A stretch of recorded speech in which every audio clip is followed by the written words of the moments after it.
Welcome, my dear viewers. Thank you for being with my channel and watching my videos. I'm telling you a story from my life. Watch this video to the end. You will understand what I'm telling you, so as not to miss my new videos. Do not forget to subscribe to the channel and leave your explanations in the comments. Then let's go.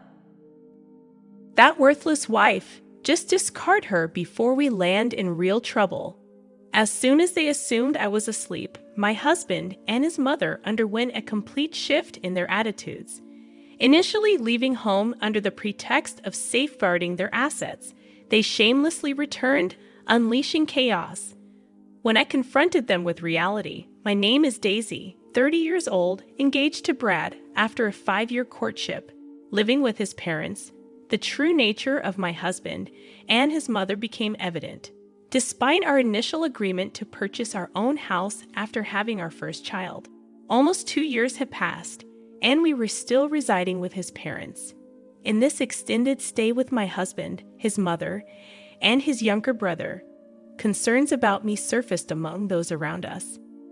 My parents lived at a considerable distance, requiring air travel, expressing regret that they couldn't provide assistance. Despite this, my relationship with my husband and mother-in-law remained strong, seemingly immune to the typical conflicts between mother-in-law and daughter-in-law. I was content until one day, an accident left me hospitalized with a broken bone. Initially, my husband and mother-in-law visited daily, displaying genuine concern. However, their visits dwindled to once a week, and their attitude took a drastic turn. Overhearing a conversation they thought I was oblivious to, my husband and mother-in-law expressed disappointment in me. The accident had rendered me unable to perform household chores or contribute financially. In their eyes, I transformed from a wife to a burden, with the idea of having children becoming even more distant. Their conversation continued, dismissing the purpose of our marriage, claiming that I was meant to serve as a maid and caregiver. Frustrated by the inconvenience, they discussed the possibility of divorcing me. Unbeknownst to them, I heard it all while pretending to be asleep. From that point on, their demeanor towards me grew increasingly cold. My husband's visits became sporadic, and my mother-in-law's comments were laced with disdain. The only solace came from my brother-in-law, who continued to assist me with daily tasks and offered emotional support during my hospitalization. Although physical therapy was challenging, my brother-in-law's presence helped me persevere. Despite my progress, when I shared news of potential lingering issues with my husband and mother-in-law, they argued over my fate, blaming me for their troubles. In reality, I had been caring for my father-in-law for 5 years, a responsibility I undertook while dating my husband. Why don't you live together since you are both going to get married anyway? Yeah, it's a great idea. We can save money by living together and then get married when we're settled. When I hesitated, they reassured me, it's okay. We have plenty of rooms and we won't invade your privacy. Plus, you don't need to pay rent. You want to marry my son, right? How could I refuse? But in return, we have a favor to ask, Daisy. While you're working from home, can you look after our father, who needs care? It's only for 4 to 5 hours during the day when my mother is out for her part-time job. We also have my brother, so the two of you can work together. My brother-in-law was also working from home, so Yi and I teamed up to take care of my father-in-law in the house. My father-in-law and brother-in-law were very close. My father-in-law had a hobby of collecting furniture and even had a separate house just for it. My brother-in-law and I always enjoyed hearing about his hobby. My father-in-law loved his caring son, Regan. Eventually, my father-in-law's health began to decline, and after years of care, he passed away. After that, my husband proposed to me, saying, "Thank you for always taking care of my father. Let's continue to be together. Let's get married." Despite having worked hard on housework and caregiving, the moment I became immobile, my husband and mother-in-law's attitude towards me became as if I were worthless. Even I, normally composed, was infuriated. Force me Please pay what you're supposed to." "Well, I don't want any trouble, so I'll give you the house. Let's waive the other division of property." I wondered if he would really give me the house, but since my father-in-law had left a substantial inheritance, it was divided among my mother-in-law, Brad, and Reagan. The inheritance amounted to approximately $300,000 each, so he seemed to have enough assets. Reagan was tasked with handling all paperwork with the executor and had to visit the court several times, which was quite a hassle. "No way, we can't give away the house. If we divide the property, I'll lose half my savings. It's just a wastefully large house in the countryside. Even if we give it away, it's not an issue. Even at the highest estimate, it's only worth about $100,000, plus various fees will be deducted when we sell it. It's cheaper than losing half my savings." "Well, if you say so, Brad, but what if she demands more later? What if rumors spread in the neighborhood because we abandoned her?" The two debated what to do with me. "Then I'll take her in," Reagan, Brad's brother, interrupted. "Why would you go out of your way to do that?" "Ah, you've been interested in Daisy, haven't you? That's why you're so willing. You can have her if you want, but she's no longer of any use to us. Don't ask to take Daisy and the house back later, okay?" "Why would I? I just hope you won't come asking for money later. And remember, you can't return damaged goods." Brad and Reagan signed papers and arranged to formally change the property title through a lawyer. "I'll take out some money for my savings, so why don't you find a younger, healthier, and prettier woman to marry and build a better house?" "Sounds good. Hey, Daisy, get a lawyer to file for our divorce quickly." They said they'd stay in a hotel for a while and left the room. Reagan and I silently saw them off. I had to find a lawyer to file for our divorce first. Reagan helped me to file for the divorce, and in a few days, Brad and I became complete strangers. A week later, Brad and my mother-in-law packed their belongings and left the house. It seemed peculiar that Reagan, Brad's brother, continued to visit me after I divorced his brother. When I expressed concern about him worrying about his former sister-in-law, he responded, "I'm doing this because I want to. I didn't get along with you just because you were my brother's wife. We both provided care and did housework together. We've talked a lot more in these 7 years than you ever did with my brother. We're friends, aren't we?" Reagan said with a gentle smile. All I could do was express my thanks and gratitude. A month later, I was discharged from the hospital. Although I had to continue visiting for physical therapy, being back home after such a prolonged absence was a relief. I couldn't help but wonder, do you think those two will really ever come back? I'm worried they might return and make me work again. If they come back, I'll drive them away. I can't forgive them for treating you so horribly. Plus, they have no right to return to this house, Reagan reassured. Despite still being unable to move as before, Reagan took care of most household chores. Fortunately, as a freelancer working from home, I was able to return to work and contribute financially. Thanks to bi-weekly physical therapy, my recovery proceeded smoothly without complications. A year later, I was able to resume a normal life, collaborating with Reagan on housework. We spent more time together, using our days off for trips. Just as I thought our peaceful days would continue, a storm suddenly hit. One night, while Reagan and I were having dinner, the door was knocked, and the intercom rang repeatedly. When I nervously answered, Brad appeared on the monitor. "Hey, open up. This isn't your home anymore.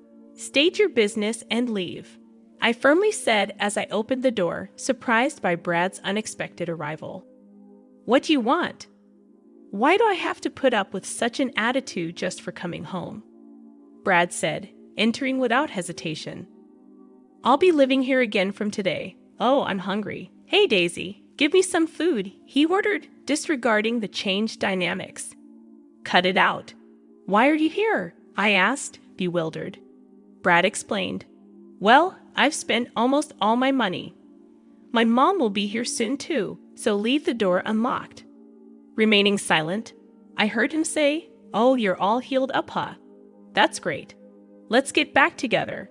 You must have had a hard time without me," as he persisted in his mistaken belief.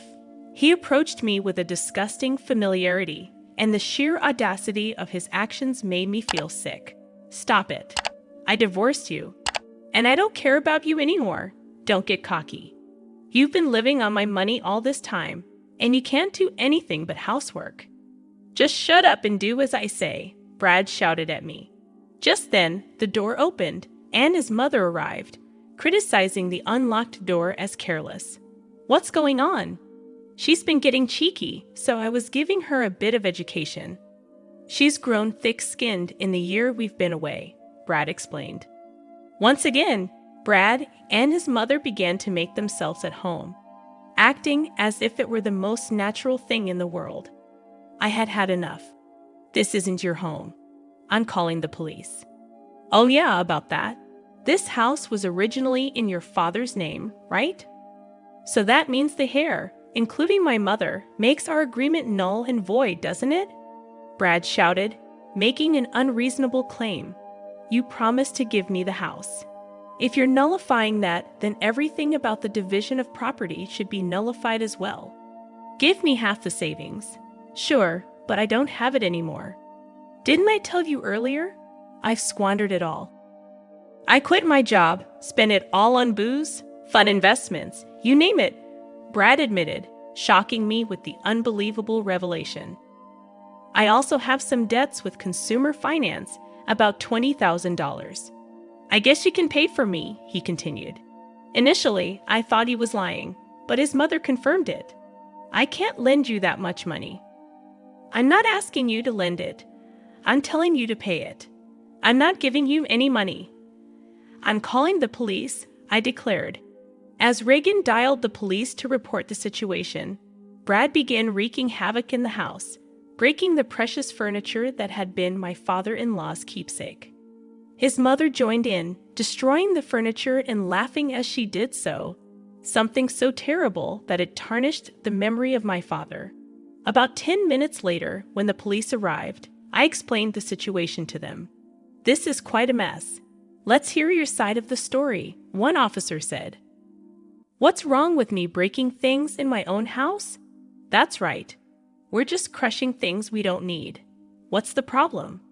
Brad argued, leaving the police unsure of how to respond. Reagan stepped in, clarifying that the house had never belonged to Brad and his mother. It was under my name. When the police seemed uncertain how to respond to this revelation, Reagan explained that our father-in-law had left a will, and the house was mine from the beginning. Brad and his mother stood dumbfounded. "So this isn't your property then?" the police asked. "Hold on, but I'm her ex-husband. We're like family, so she'll forgive me, right?"